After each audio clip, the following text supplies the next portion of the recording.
الشيطان الرجيم بسم الله الرحمن الرحيم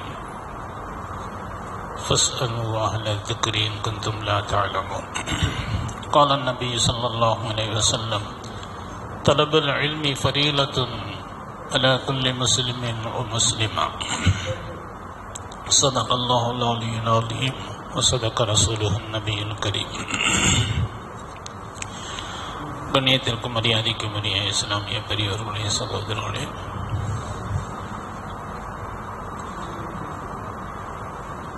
அல்லாஹுக்குரியதையும் அண்ணன் பெருமானார் ஸல்லல்லாஹு அலைஹி வஸல்லம் அவர்கள் நடைமுறைப்படுத்தி தந்த நபிமொழியையும் செவிமடிப்பதற்காக நாம் இங்கு கூடியிருக்கின்றோம். என்னுடைய பேச்சை யார் கேட்கின்றார்களோ, செவிமடுக்கின்றார்களோ, மனனம் செய்கின்றார்களோ, அதுபோன்று வாழ்கின்றார்களோ அவர்களை அல்லாஹ் பாக்கியமான பார்வை பார்க்கின்றான் என்று பெருமானார் ஸல்லல்லாஹு அலைஹி வஸல்லம் அவர்கள் கூறினார்கள்.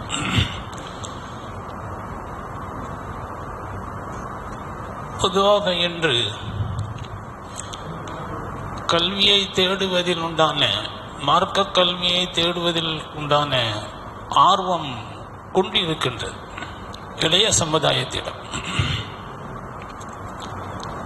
நலம் பெருமானார் ஸல்லல்லாஹு அலைஹி வஸல்லம் அவர்கள் உத்லுபுல் இல்ம வலவ் பிஸ்ஸீன், அதை நாம் தவறாக வழங்கி வைத்திருக்கின்றோம். சீனா சென்றாயிரும் கல்வி சீர்கல்வியை தேடு என்பது அதன் பொருள் அல்ல. அரபியிலே லாம் வாவ் லவ் ஒலவ் குந்த பிசீனி, அங்கே ஒரு வினை சொல் மறைந்திருக்கும். சீனாவில் நீ இருந்தாலும் சீர்கல்வியை தேடி செல் என்பது அதனுடைய பொருள். அறிவின் பொக்கிஷம், அறிவின் பட்டணம் மதீனாவில் இருக்கும்போது சீனா சென்றாயிலும் சீர்கல்வியை தேடு என்று ரசூலுல்லாஹ் இப்படி சொல்லியிருப்பாங்க. இப்போ உஸ்தாத்மார்கள் அதற்கு விளக்கம் இப்படி சொல்லி தருவாங்க. சீனாவில் இருந்தால் கூட கல்வியை தேடி வா என்பது அதற்கு பொருளாகும். இப்போ இன்றைய காலகட்டத்தில் பெரியவர்கள், முதியவர்கள், இவர்கள் கல்வியை எப்படி கற்பது என்றால், இந்த மாதிரி பயான் மஜ்லிஸுக்கு வந்தாலே போதும். உங்களிடம் நான் அரை மணி நேரம் நான் பேச வேண்டும் என்றால் நான் அதற்கு சில மணி நேரங்கள் அதற்கு நான் குறிப்பு எடுப்பேன். அப்போ அந்த இல்மை உங்களிடம் கொண்டு சேர்ப்பதற்காக அந்த முயற்சி, அப்போ அது உங்களிடம் வந்து அது சேருகின்றது. ஜும்மா பயானாக இருக்கட்டும், மற்ற பயான்களாக இருக்கட்டும். அப்போ அதன் மூலமாக அங்கே நம்ம என்ன சொல்கிறோம், அல்லாஹ் இப்படி சொல்லியிருக்கிறான், ரசூலுல்லாஹ் இப்படி சொல்கிறோம். அப்போ இந்த இல்மு வந்து சேர்ந்துருது. சத்திய சஹாபிகள் ஒரே ஒரு ஹதீஸை பெறுவதற்காக அன்று கூட நம்ம காலையில் வரலாற்று தொடரில் சொன்னோம். ஜாபர் பின் அப்துல்லா ஒரே ஒரு ஹதீஸை பெறுவதற்காக மதீனாவிலிருந்து ஒட்டகத்தை எடுத்துக்கிட்டு திமிஸ்குக்கு போய் அந்த ஒரு ஹதீஸை தெரிஞ்சுக்கிட்டு, ஏன்னா அவங்கள்ட்ட மட்டும்தான் அந்த ஹதீஸ் இருக்கு. அப்ப இவ்வளவு ஆர்வம் பாருங்க. ஒரு இல்மை தெரிவது 1000 ரக்காத்து தொழுவதை விட சிறந்தது என்று பெருமானார் ஸல்லல்லாஹு அலைஹி வஸல்லம் அவர்கள் சொல்றாங்க. இன்று பெண்கள் மதரசாக ஆகட்டும், ஆண்கள் மதரசாக ஆகட்டும், மாணவர்கள் இல்லை. அப்போ நம்முடைய குடும்பத்தில் இருந்து, நம்முடைய பிள்ளைகளில் நம்ம குடும்பத்தை சார்ந்த நமக்கு வகைகள் இருந்து ஒருவரையாவது ஆலிமாக்க வேண்டும் என்ற ஆர்வம் குன்றிவிட்டது. மதரசா மனிதன் ஏற்படுத்தியது அல்ல, அல்லாஹ்வினுடைய ஏற்பாடு, அது ரசூலுல்லாஹ்வுடைய ஏற்பாடு. மக்காவிலே அவர்கள் அர்க்கம் ரலியல்லாஹு தஆலா வீட்டில் ஆரம்பித்து, மதீனாவிலே அஸ்ஹாபு சுஃபா என்ற திண்ணை தோழர்களிடமிருந்து ஆரம்பித்து அது வியாபித்து பெருகி உலகெங்கும் இந்த தீனை கொண்டு சேர்ப்பதற்காக சத்திய சஹாபிகள் இவ்வாறு பங்கெடுத்திருக்கின்றார்கள், அரும்பணி ஆற்றிருக்கின்றார். அப்போ ஆலிம் ஆவதும் ஹாஃபில் ஆவதும் பிறர்க்கரிய பாக்கியம். நம்முடைய சிந்தனைகள் நாம் இது பிறருக்கு எத்தி வைக்க வேண்டும். நமக்கு இந்த மாதிரியான சந்தர்ப்பங்கள் நம்மளுக்கு கிடைக்கிறதே அல்லாஹ் அது ஒரு பாக்கியமாக தந்திருக்கின்றான். அடுத்த ஜெனரேஷனுக்கு அதை ஊட்ட வேண்டும். நாம் ஷாஃபி ரஹ்மத்துல்லாஹி அலைஹி அவர்கள், அவங்களுடைய தாயார் கஸ்ஸா இப்பொழுது பிரச்சனைக்குரிய இடமாக இருக்கிறதே, அந்த கஸ்ஸாவில் தான் ஷாஃபி இமாம் பிறந்தார்கள். 2 வயதிலே குழந்தை அனாதாகிவிட்டது. குழந்தையை தூக்கிட்டு மக்காவுக்கு போகிறாங்க. ஷாஃபி இமாமுடைய தாயார் மக்காவில் சென்று வசதி உடையவர்களுடைய வீட்டிலே பாத்திரம் கழுவி தன்னுடைய மகனை மக்காவில் உள்ள மதரசால சேர்த்தாங்க. 7 வயசுல ஹாஃபிஸ் ஆயிட்டாங்க. 14 வயசுல அப்பொழுது ஹதீஸ் கிதாப் என்று இருப்பது முஅத்தா தான். புகாரி முஸ்லிம்லாம் வருவதற்கு முன்னாடி ஒரே நூல் இமாம் மாலிக் ரஹ்மத்துல்லாஹுடைய முஅத்தா என்ற ஹதீஸ் நூல் தான். அந்த ஹதீஸ் நூலையும் மனப்பாடம் பண்ணிட்டாங்க. 10 வருஷம் மக்காவில் கல்வி படித்து இன்று 7 வருஷம் ஓதணுமா, 10 வருஷம் ஓதணுமா, 6 வருஷத்துல சனது தர்றோம்னா அங்க கூட்டம் அதிகமாயிருது. இன்னும் குறைச்சு 3 வருஷம்னா இன்னும் அங்க கூட்டமாயிருது. இப்பொழுது ஆன்லைன்ல நாங்க ஆலிம் பட்டம் தர்றாங்கிறாங்க.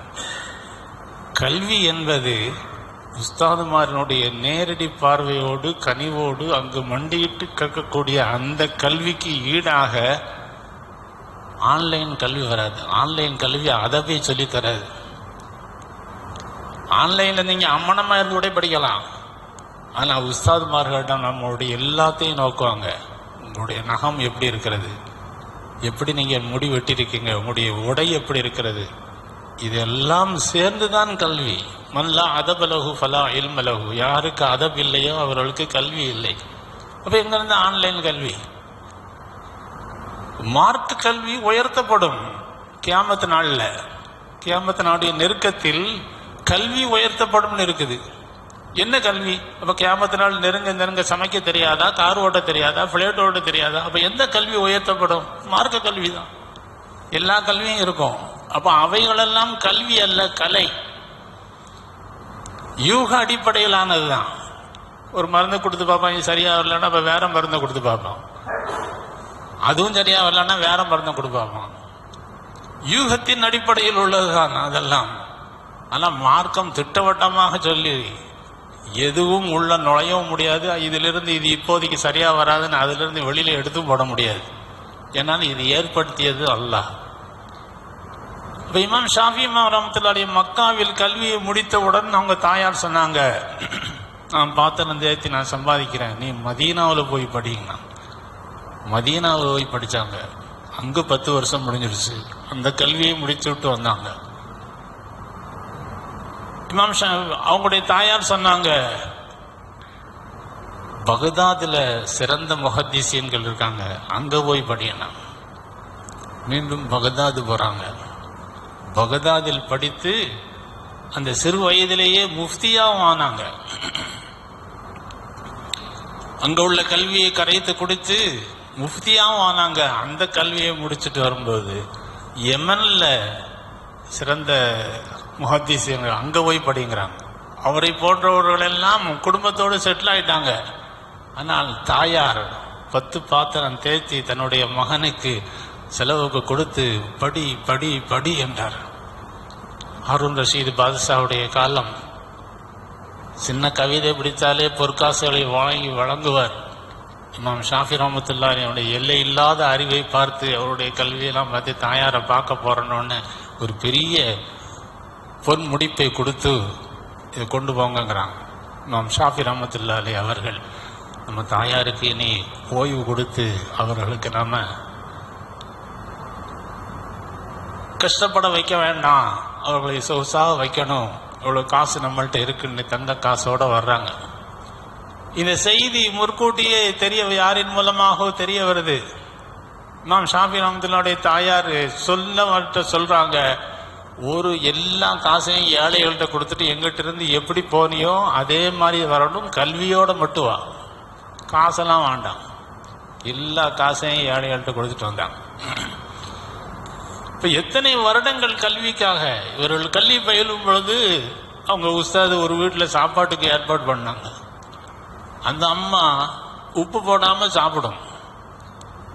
அவங்க மறந்து இவங்களுக்கும் சேர்த்து உப்பு இல்லாம சமைச்சு கொடுத்துட்டாங்க. இவங்க சாப்பிட்டு போயிட்டாங்க. அப்போ அவங்களும் உப்பு இல்லாம தான் சாப்பிடுவாங்க ஓட்டுருக்குன்ட்டு டெய்லி உப்பு இல்லாமலே போட்டுக்கிட்டு இருக்காங்க.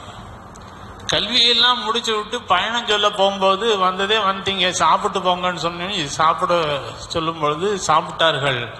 அப்ப ஷாஃபிமான் சொன்னாங்க, என்ன சாப்பாட்டுல உப்பே இல்லை அப்படின்னாங்க. அப்ப அவங்க சொன்னாங்க, இத்தனை வருஷமா நான் உப்பு இல்லாம தானே போட்டுருந்தேன், இல்லை கல்வியினுடைய நோக்கத்தில் இருந்ததுனால உப்பு இருக்கா உப்பு இல்லையான்னு எனக்கு தெரியல. அவங்களுடைய எண்ணங்கள் எப்படி இருந்தது பாருங்க.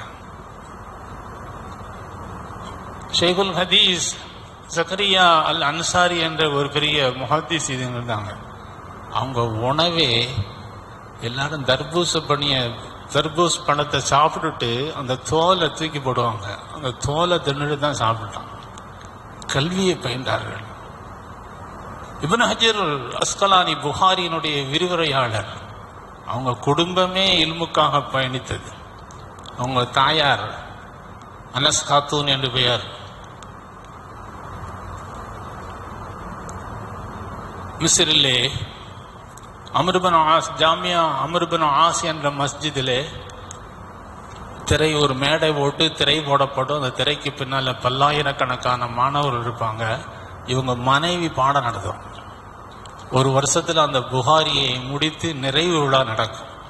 புகாரியை வாசித்து நிறைவு விழான்னு சொல்லி இன்னைக்கு தமிழ்நாட்டில் பல இடங்களில் காயல்பட்டினம், அதிராம்பட்டினம், கூத்தாநல்லூர் இந்த மாதிரி இடங்கள்லாம் புகாரியை வாசித்து நிறைவு செய்யக்கூடிய அந்த பழக்கம் அவங்க மூலமாக தான் ஏற்பட்டுச்சு.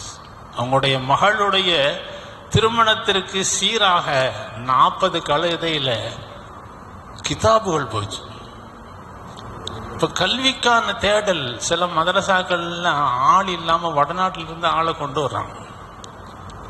கல்வி தேடல் தாகம் குறைந்து கொண்டே போகிறது. அப்போ எந்த வகையாவது நாம் அதை உயிர்ப்பிக்க வேண்டும். நம்முடைய பெண் மக்களுக்கு பெண்கள் மதரசா இருக்கிறது, ஆண் மக்களுக்கு ஆண்கள் மதரசா இருக்கிறது. உள்ளூர்ல இருந்து தயாரிக்கக்கூடிய இந்த அதாவது பெட்ரோல் ஏற்றிக்கிட்டு போற வண்டி பெட்ரோல் இல்லாமல் இருந்தா எப்படி, அது மாதிரி தான் இங்க இருந்து வெளியூர்ல உள்ளவங்க பூரா படிச்சுட்டு போறாங்க. உள்ளூர் மக்கள் யாரும் இல்லை. அப்ப நம்முடைய ஊர் மக்கள் நம்முடைய ஊர்ல உள்ள மதரசாவில் படித்து கல்வி பெற வேண்டும் அல்லவா? அதற்கான என்ன முயற்சிகளை நாம் மேற்கொண்டிருக்கின்றோம். ஊக்கம் ஊட்டுங்க. அதாவது மக்தபு மதரசாவுக்கு ரெகுலரா பிள்ளைகளை அனுப்பினாலே அந்த பிள்ளைகளுக்கு அந்த ஆர்வம் வந்துடும். இதை தெரிய வேண்டும், அதை தெரிய வேண்டும் என்ற ஒரு ஆர்வம் வந்துவிடும். வாலிம்கள் நிறைந்த சம்பளம் வாங்கல, ஆனா லைட் அமர்த்திட்டான்னா தூங்கிடுவாங்க, தூக்க மாத்திரை பட மாட்டாங்க, அவ்வளவு நிம்மதியா இருப்பாங்க. அவங்களுக்கு கொடுத்த ரிஸ்க்ல அல்லாஹ் பரக்கத் செஞ்சிடறான். கோடி கோடியா வைத்திருப்பவர்கள் நைட்டு 2 மணிக்கு போன் போட்டு சத்து தூக்கம் வர மாட்டேங்க, என்ன ஓதுறோன்னு கேட்பாங்க. இதை ஓதுங்கன்னு இன்னும் 1 மணி நேரம் கழிச்சு அதை ஓதியாச்சு, இன்னும் வேற என்ன ஓதுன்ட்டு மறுபடியும் போன் பண்ணுவாங்க. அப்போ அல்லாஹ் ஜல்ல ஷானஹு தஆலா ஆலிம்களுக்கு கொடுத்த கண்ணியம். அப்போ அல் இல்மு நூருன், இல்ம் என்பது அல்லாஹ்வின் புறத்திலிருந்து ஏற்படக்கூடிய ஒன்றாக இருக்கின்றது. இக்ரிமா ரலியல்லாஹு தஆலா ஒரு இப்னு அப்பாஸ் ரலியல்லாஹு தஆலா 25 வருஷம் கல்வி பயின்றிருக்கிறாங்க. 25 ஆண்டு காலம் வீட்டுச்சரம் மாதிரி வச்சிருந்தாங்க. தொழுகிறதுக்கு சுய தேவைகளுக்கு சாப்பிட்றதுக்கு மட்டும்தான் அனுமதிப்பாங்க, மற்ற நேரம் பூரா லாக்கப். அந்த அளவுக்கு கண்டிஷன். வீட்டுச்சரை மாதிரி வைத்து அந்த இக்ரிமா ரலியல்லாஹு தஆலாவுன்ட்டு இருந்து இன்னைக்கு 3000 தப்சீர்கள் இருக்கிறது. 3000 தப்சீர்களும் இக்ரிமா ரலியல்லாஹு தஆலான்னு இப்படி சொல்லியிருக்காங்கன்ட்டு மேற்கோள் காட்டாம எந்த தப்சீர் இல்லை. இந்த உயரத்தையும் சிகரத்தையும் தொட்டது. அப்ப கல்விக்காக வேண்டிய காலத்தை அர்ப்பணிச்சிருக்காங்க. அப்துல்லா இப்னு முபாரக் ரலியல்லாஹு தஆலா 50 ஆண்டு காலம் ஓதி இருக்கிறாங்க. இப்னு ஹஜர் அஸ்கலானியை பற்றி நாம சொன்னோம். புகாரியினுடைய விரிவுரையாளர், வயதாகி விட்டுச்சு. அவங்க மனைவி தான் அனஸ் காத்துன் புகாரி பாடம் நடத்தணும்னு சொன்னோமா இல்லையா? வயதான காலத்துல ஒரு பெரிய கல்விமான் ஹஜ்ஜுக்கு போறாங்க, இந்த ஊர் வழியா வர்றாங்க என்று அவரிடம் சொல்லப்பட்டு, அப்படியா கல்விமானா? அவரை இப்னு அரபா, அவங்க பேர் இப்னு அரபா பின் மாலிக் அப்படிங்கிறவங்க அந்த வழியாக ஹஜ்ஜுக்கு போறாங்க. அவரை போய் இங்க சந்திக்க போறாங்க. அவங்கள்ட்ட இருந்து எதையாவது தெரியணுமே. எந்த வயசு தள்ளாத வயசுல போறாங்க. அவங்கள்ட்ட போய் கேட்குறாங்க, ஜம்சம் கொஞ்சம் சப்பு தண்ணி மாதிரி இருக்குதே அப்படின்னு கேள்வி கேட்குறாங்க. அப்ப அவங்க சொன்னாங்க, இன்னமா யுஷ்ரபு தஅப்புதன் வலா தலத்துதன், அது இபாதத்துக்காண்டி குடிக்கப்படக்கூடியது, இன்பத்திற்காண்டியும் மதுரத்துக்காண்டியும் கொடுக்கப்படக்கூடியது அல்ல. இப்னு ஹஜர் ரஹ்மத்துல்லாஹி அலைஹி அவங்க சொல்றாங்க, எத்தனையோ பேர்கிட்ட நான் விளக்கம் கேட்டேன், அதனுடைய பதில் எனக்கு திருப்தி இல்லை, நீங்க சொன்னதுதான் எனக்கு திருப்தியா இருக்கு. அப்போ தள்ளாத வயசுல கூட ஒரு சந்தேகத்தை போய் தேடி போய் நிவர்த்தி செய்யக்கூடிய அந்த ஆர்வம் சஹாபிகள் காலம் தொடுத்து தாபியன்கள் காலம் வரைக்கும் இருந்தது. இமாம் மாலிக் ரஹ்மத்துல்லாஹி அலைஹி அவங்க மதீனத்துல் முஅல்லிம்னு சொல்லுவாங்க, மதீனாவில் பாடம் நடத்தக்கூடிய ஆசிரியர்கள். அதுக்கு பின்னால தான் பக்கத்தில் வீடு இருக்கு. அப்போ ஹதீஸ்ல எல்லாம் வந்து சபர் சேரு போட்டிருக்காது, இலக்கணம் தெரிஞ்சுட்டா அது என்ன செஞ்சிடலாம், வாசிச்சிடலாம்.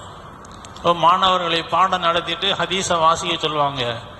மாணவர் தவறாக வாசிச்சா அங்கே கதவு தட்டப்படுறோம், அவங்க மக இருந்து தவறாக ஓதுறாங்கிறது இஷாரா செய்வாங்க.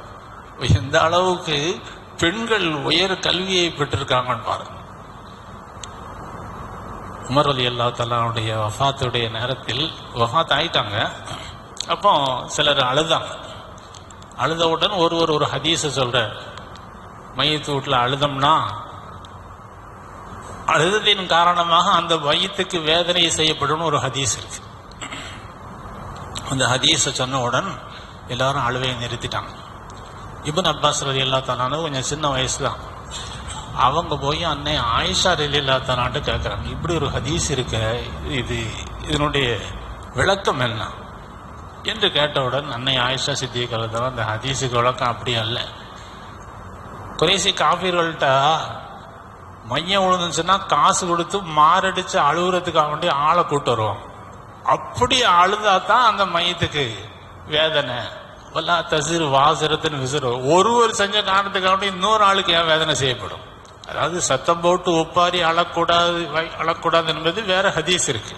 மையத்திற்கு வேதனை செய்யப்படுங்கிற ஹதீஸுக்கு விளக்கம் இப்படி காசு கொடுத்து அழுவ வைக்கிறாங்கல்ல, அப்படி அழுதம்னா இவனே சொல்லிட்டு போவான், நான் செத்து போயிட்டா இந்த காசை வச்சு ஒப்பாரி வைக்கிறவங்களுக்கு இதை கொடுத்துக்க, இவனே ஏற்பாடு செய்வான். அப்ப அவனுக்கு அதுல பங்கு இருக்கு. அப்படி உள்ளவனுக்கு தான் அந்த வேதனை செய்யப்படும். அதுதான் அந்த ஹதீஸ் விளக்கம்.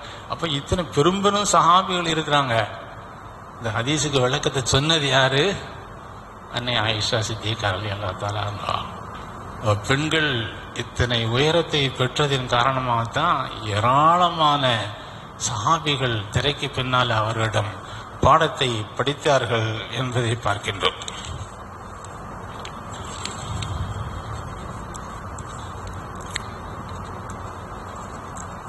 இமாம் ஷாஃபி ரஹ்மத்துல்லாஹி அலைஹி சின்ன வயசுலேயே அவங்க பாடம் நடத்த ஆரம்பிச்சிட்டாங்கிறதுக்கு ஒரு சான்று என்னன்னா, சின்ன வயசு, உட்கார்ந்து இருக்கிறவங்க பூரா பழுத்த வயசு, அவங்க பூரா ஹதீஸ் பாடத்திட்ட இமாம் ஷாஃபி இமாம்கிட்ட காட்டிக்கிட்டு இருக்காங்க. ஒரு குருவி பக்கத்தில் வந்து நின்றுச்சு, உடனே தொப்பியை கலத்தி அந்த குருவியை மூடிட்டாங்க. குருவியை மூடிட்டு அதை பார்த்துக்கிட்டு இருக்காங்க. ஆயிரக்கணக்கான மாணவர்கள் உட்கார்ந்துக்கிட்டு இருக்கிறாங்க.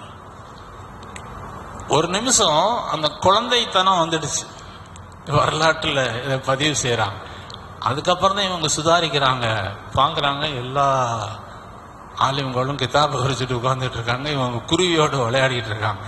அப்போ ஷாஃபி இமாம் சொல்றாங்க, சகீரு சின்ன பையன் எப்போதும் சின்ன பையன் தான், உலவுக்கான இப்னு நபி, அது நபியினுடைய மகனா இருந்தாலும் சின்ன பையன் தான் அப்படின்னு சொல்லி அவங்க சொன்னதை வைத்து என்ன தெரியுதுன்னா, அவ்வளவு பெரிய முஹத்தீஸீன்களுக்கு பாடம் நடத்தக்கூடியவராக அந்த இளம் வயதிலேயே இவர்கள் உருவாக்கி இருக்கின்றார்கள் என்றால் ஒவ்வொரு ஆலிமுக்கும் பின்னாலும் அவருடைய தாயினுடைய பிரார்த்தனை இருக்கிறது.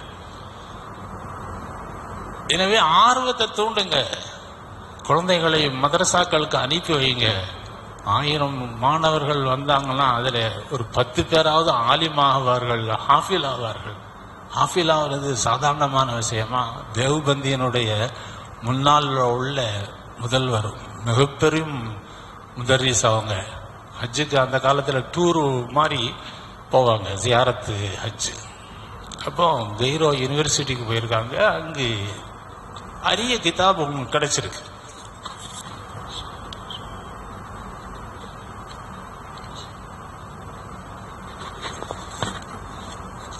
அதாவது லைப்ரரிக்கு போயிருக்காங்க. அப்போ அங்கே இதை நான் அப்போ அந்த காலத்துலலாம் இந்த காலம் மாதிரி ஜெராக்ஸ் எல்லாம் அப்போ கிடையாது. என்னுடைய ஒனாவுக்கு முந்தி உள்ள காலம் அது. இதை நான் இந்தியாவுக்கு எடுத்துகிட்டு போய் இதை நான் பெயர்த்து எழுதிட்டு திருப்பி நான் கொண்டு வர்றேன்னு சொல்லி அனுமதி கேட்கும் பொழுது நூல் நிலையத்தினுடைய விதிகள் அதற்கு ஒத்து வரல. இல்லை, அதை நாங்கள் செய்ய முடியாது அப்படி எங்க உள்ள ரூல்ஸ் அதுதான். எனவே அவர்கள் டெய்லி அங்கே இருக்கிற காலம் பூரா என்ன செய்கிறாங்கன்னா, டெய்லி போவாங்க, அந்த கிதாப் எடுத்து பார்ப்பாங்க. டெய்லி தினசரி போவாங்க, அந்த கிதாப் எடுத்து பார்ப்பாங்க. இந்தியாவுக்கு வந்து அந்த கிதாபை அப்படியே எழுதினாங்க. எழுதி இன்னொரு பிரதியும் எழுதி அதை அந்த நூல் நிலையத்துக்கு அனுப்பி சரிதானான்னு கேட்டாங்க. அவங்க வந்து பெரிய ஆச்சரியப்பட்டாங்க. இது ஒரு பெரிய அதிசயம். அந்த கிதாபை அப்படியே எழுதிட்டாங்க. அவ்வளவு நினைவாற்றல். அவங்க ஒரு ஹாஃபீஸ் பட்டமளிப்பு விழாவில் அவங்க சொல்றாங்க, இந்த அளவுக்கு நான் படிச்சேன்னா குர்ஆனை மனப்பாடம் பண்ணல. அப்ப குர்ஆனை அல்லாஹ் தேர்ந்தெடுத்தவர்களுக்கு கொடுக்குறான். அவங்க சொல்றாங்க, அவங்க பணியோட சொல்றாங்க, அவங்க பெரிய இல்மாளி, நான் இதையெல்லாம் மனப்பாடம் பண்ணிட்டு வந்தேன், ஆனா குர்ஆன் ஹாஃபீஸ் நான் இல்லை. இப்போ குர்ஆனை ஹாஃபீஸ் ஆக்குறது அல்லாஹ் தேர்ந்தெடுத்து இந்த உள்ளத்துல குர்ஆனை வைக்கணும்னு சொல்லி அல்லாஹ் தேர்ந்தெடுக்கிறான். அது குர்ஆன்ல அல்லாஹ் சொல்கின்றான்.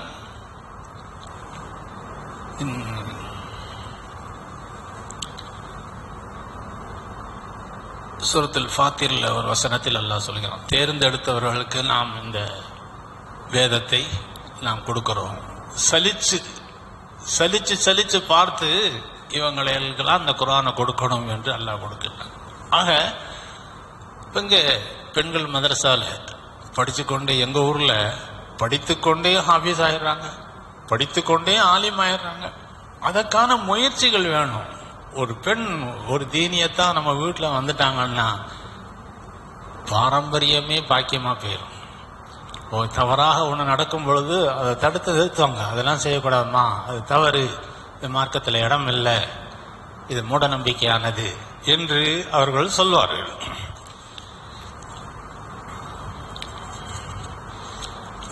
ஏற்கனவே நாம பகிர்ந்த விஷயம்தான், பெண்கள் மதரசால பகிர்ந்த விஷயம்தான். அப்ப காலால் விளையாடக்கூடிய கத்தர்ல அந்த கால்பந்தாட்டத்திற்கு காலே இல்லாதவர் தான் கிராத் ஓதுனர். ஒரு பேரு கனிமத்துல் முஃப்தா. அவர் அவருடைய தாயின் கருவறையில் கர்ப்பமாய் இருக்கும் பொழுது, இந்த குழந்தை உருவெடுத்த பொழுது அந்த மருத்துவர்கள் சொல்லிட்டாங்க, இடுப்புக்கு கீழே ஒன்றும் இல்லை, குழந்தைய கலைச்சிடலாமா, அபார்ஷன் பண்ணிடலாமா அப்படின்னு சொன்ன உடனே, பொதுவாக உயிர் ஊட்டப்பட்டுடுச்சுன்னு சொன்னால் அந்த குழந்தைய கொல்லுது கொலை தான். குழந்தை பெறாமல் வேணா தடுக்கலாம், ஆனால் உயிர் வந்துடுச்சுன்னு சொன்னால் அந்த குழந்தையை கொல்வது கொலை குற்றம், வேண்டாம். இந்த தாயிடம் மார்க்கத்தின் இல்மு இருந்தது. அப்ப அல்லாஹ் ரிஸ்க் அளிக்கக்கூடியவன், அந்த குழந்தையை நம்ம காப்பாற்றலாம், கணவரிடம் சொல்லலாம், அந்த குழந்தைக்கு வலது கையாக நான் இருக்கிறேன், இடது கையாக நீங்க இருங்கன்னாங்க. கணவரும் சம்மதிச்சாங்க. இன்று 54 அரபு நாடுகள் எங்க நாட்டுக்கு வா, எங்க நாட்டுக்கு வா என்று அந்த பையனை கூப்பிடுது. ஆலிம் ஆக்கினார்கள், ஹாஃபில் ஆக்கினார்கள். அல்லாஹு தாலா அவ்வளவு சிறப்பை கொடுக்கிறான். குர்ஆனை கொண்டு அல்லாஹ் உயர்வடைந்தவர்கள் ஏராளம். சாலிம் மௌலா அபி ஹுதைஃபா, கரிப்பன அடிமை, தோற்றப்பொலிவு கம்மி. அந்த அடிமையை அவருடைய எஜமான் விற்க வருகிறார் சந்தையில, யாரும் வாங்க மாட்டேங்கிறாங்க. நின்று பார்த்துட்டு அந்த எஜமா, ஒன்னை நீனே விற்றுக்கொள், ஏதாவது கிடைச்சதுன்னா என்கிட்ட கொண்டு வந்தா அப்படின்னு சொல்லிட்டு போயிட்டாரு. என்னை யாராவது வாங்கிடுங்க அப்படின்னு சொல்லி சாலிம் தன்னை விற்று கொண்டிருக்கிறார். அந்த காலத்தில் அப்படித்தானே. ஹுதைஃபா ரலியல்லாஹு தஆலாவுடைய மனைவி சரி ரொம்ப சீப்பா இருக்கேன்னு வாங்கி கணவருக்கு அன்பளிப்பா கொடுத்தாங்க. ஹுதைஃபா ரலியல்லாஹு தஆலா அவங்க இஸ்லாத்தை தழுவும் போது சாலிம் அவங்களும் இஸ்லாத்தை தழுவுனாங்க. இவருடைய இபாதத்தை பார்த்து ஹுதைஃபா ரலியல்லாஹு தஆலா அவர்களை உரிமையிட்டார்கள்.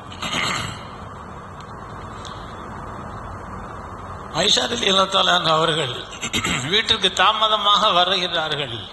பெருமானார் ஸல்லல்லாஹு அலைஹி வஸல்லம் என்ன லேட் ஆயிடுச்சுன்னு கேட்குறாங்க. இல்லை, சாலிம் ஓதுறதை கேட்டுக்கிட்டு நின்றுட்டேன், மெய் மறந்து நின்றுட்டேன். சாலிம் ஓதுறதா? ரசூலுல்லாஹ் மறுபடி சட்டையை போட்டுவிட்டு போகிறான். சாலிம் ஓதுதல் அவ்வளவு அழகு. குர்ஆனை கற்றுக்கொள்ளக்கூடிய 4 பேர்களில் அவங்க ஒரு ஆள். உமர் ரலியல்லாஹு தஆலா அன்ஹு அவர்கள்